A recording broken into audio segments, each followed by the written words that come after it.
So I say welcome to our very first edition of our program for this year, dubbed Gems of Our Generation, and we will be featuring a number of outstanding Vincentian youngsters, both male and female, speaking about their achievements. Some of them maybe have fallen under the radar. You don't hear about them much, or they're just not very popular names locally, but nevertheless they're making a name for St. Vincent and the Grenadines, and they're making individual contributions to national development in whichever way. With me on today's program is Mr. Akley Olton, and some persons may know him, others may not, but I'll give him the benefit of introducing himself and telling us a bit about who is Akley Olton. Good day. Thank you for this opportunity to share and hopefully to inspire. My name is Akley Olton, as Colvin may have mentioned, and I am, well, I guess a filmmaker, even though that term may not make complete sense in St. Vincent. I mean, most people in St. Vincent call me videographer, cameraman, movie man, things of that sort. Right. But I've been trying for almost 10 years now to put Vincentian stories on screen in cinemas, not only in St. Vincent, but around the world. I've had some success in some ways, minor, major in some other ways, but I haven't had complete success, as in I haven't been able to create a movie and put it in Russell's so my fellow Vincentians could enjoy and see ourselves reflected on the silver screen. So I'm still at that every day, hustling, chucking away, trying to, manifest it. And I know a lot of your work has been done outside of St. Vincent and the Grenadines and in other countries, Canada, Germany, just to name a few of them.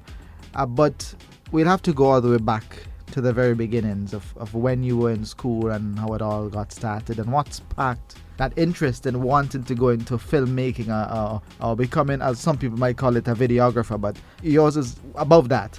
What inspired all of that, though? It's not really about above or below, right? I guess the journey started in a natural way. Like, I was one of these young Vincies who could draw. I could draw, that's what I could do. And at that time when I was younger, my parents and also teachers celebrated it. My granny would tell me to draw on the walls when we had no more paper. When the drawing book was done, she'd say, "Boy, draw on the wall."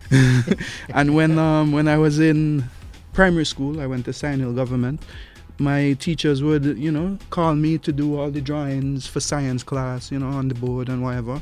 And I guess that sort of made me feel like this thing I could do has some value in our Vincentian community.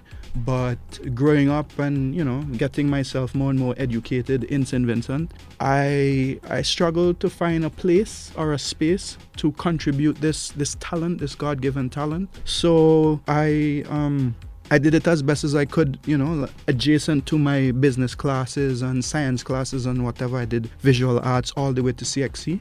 And I guess I've been, trying to manifest the value of art in St. Vincent. I've been trying to display it or portray it so that other Vincentians could see it.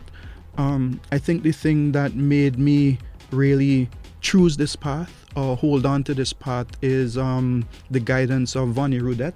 When I started community college, I went into the art and design class at A-level, and a part of the elective of being an art student was you had to come on the radio and talk about how art functions in the society, which is, I guess, the first time I had the privilege of speaking to you guys live on radio. We're not live, are we? No. But yeah, that's how I met Colvin, and I think I was in the art room on the radio in the art room for about a year or so, and then I went off to study. In the art room out at community college, my drawings turned into paintings, and I learned how to look at the thing and analyze it and deconstruct it and put meaning, give it the meaning I want to give it, and also just to etch things a bit so that other people could understand a message, And I think that experience, the 2 years in community college introduced me and prepared me for working, in media. And it not only prepared me, it also led to a scholarship, which is how I was able to go overseas and study, how to become a filmmaker. In terms of some of the work you've done, tell us some of the places you've been, some of the things you've filmed as part of this journey.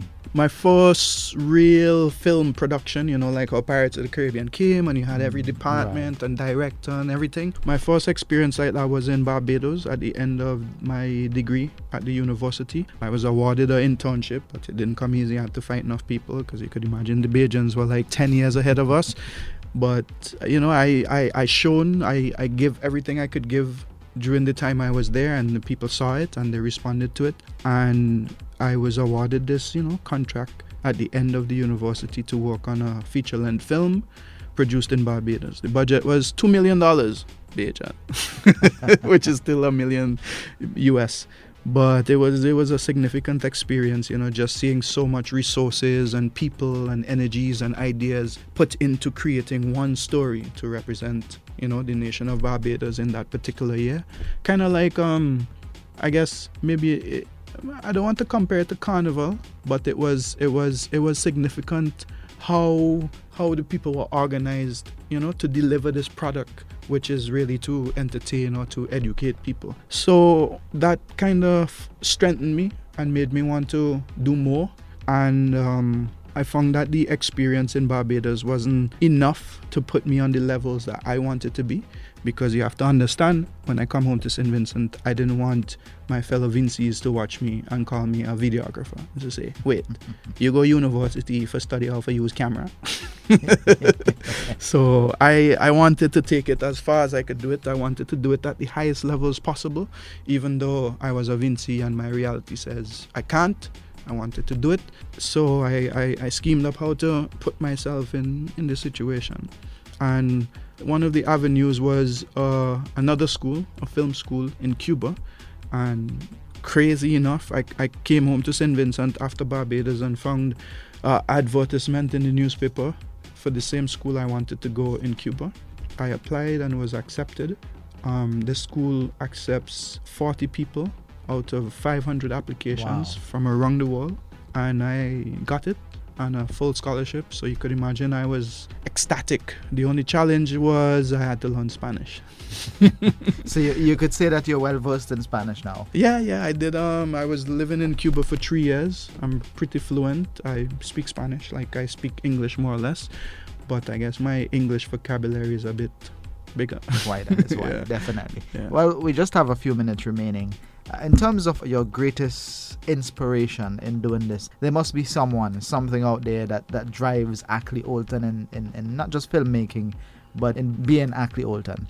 I think it was, or it still is, me. And when I say me, I mean you.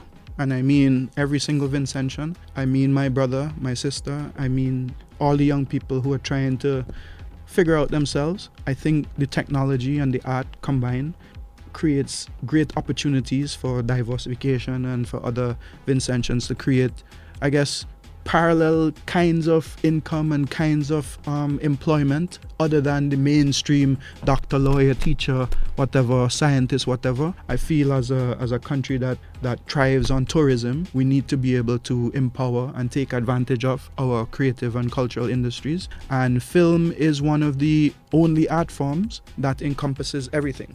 So when you look at the movie, there's musicians, there's painters, there's actors, there's producers, there's all kind of artists coming together to create one package that represents one idea. So I think that's what pushes me. I wanted to be able to share what I found in my journey, being an artist, what I discovered about me, about being a Vincentian, about being a human, about being a Caribbean person. I wanted to share it to my brothers and sisters here in Vincy. I wanted to show you the magic of a movie making process. I wanted to do it real simple, make my, other Vincentians a part of the process, bring them into it, have them experience it so that they too could understand that even though we live all our lives looking from one side of the screen, we could put ourselves on it, on the other side, if we wanted to. And it's not impossible to do, So I think that's my motivation to do it. I also think that it's a part of the decolonialization process, and the emancipation process is a mental emancipation. And I feel if we are able to see value within our communities, and the camera could allow us to do that, because if we see that plant and that plant is valuable, we point the camera at it, we extend the value of that plant, so that everybody could see it. So I wanted us to be able to see beautiful things in St. Vincent and put them on the screen, because that's where all the beautiful things go, on the screen. No? On the screen. Everything we want to be, everything we aspire to be is on the screen. Why are we not there? Well, on that high point, we'd have to end. There's so many other things that we could talk about. But of course, I'm sure that at some point we'll be able to hear from you again in the not too distant future. But we're really glad that you can share your story with us. Maybe it's an inspiration for someone listening, a young person listening. It may not be a mainstream career that you want. It may not be something that's very popular or something that you hear about all the time. But if it's something that you dream of doing and you know that you will excel at it, just go for it. Hollywood is like the American dream. You can make it anywhere. And on that note, we end off this program of Gems of Our Generation, a new program spanning September into October this year as we celebrate our 40th anniversary of independence. We feature our young people, our dedicated young people who are really making a name for themselves. They may not necessarily be household names or brand names, but really making their own individual contributions to national development. Today we had Akley Olton of iRebel Pictures, and by now he's an established filmmaker, mostly outside of St. Vincent and the Grenadines. And we look forward to having you in our next program when we'll have another young Vincentian featured. Thanks very much. I'm Colvin Harry. Do enjoy the rest of the day, and thanks for listening.